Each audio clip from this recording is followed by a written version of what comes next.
it's taking care of people and empowering them to tell stories. That's the absolute core of our mission. Tartan Kennedy and Gregory Rogers have been working together since their college days at the University of Arkansas, as they spent the majority of their time at the Tesseract Center for Interactive Environments and Gaming at the U of A.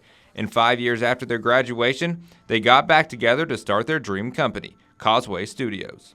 We essentially had talked about eventually starting a game studio together. It was just a thing that was going to happen. And as we kept talking over the roughly 5 years there, it just became more and more concrete. And eventually we just kind of got to the point where we had a name.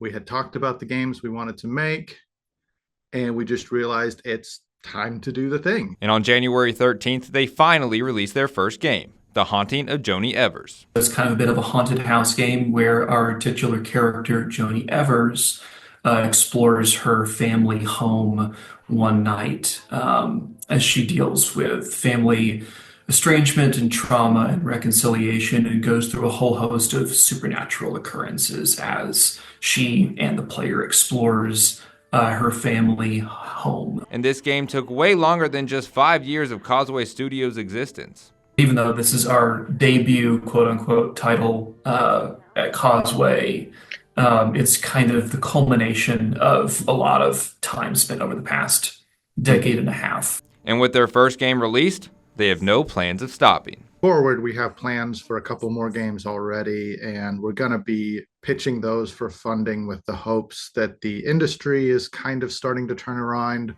or possibly to see if we can find some local folks who are interested in helping fund video games coming out of Arkansas, because that would be real cool. In Springdale, covering news where you live, Parker Abels, 5 News.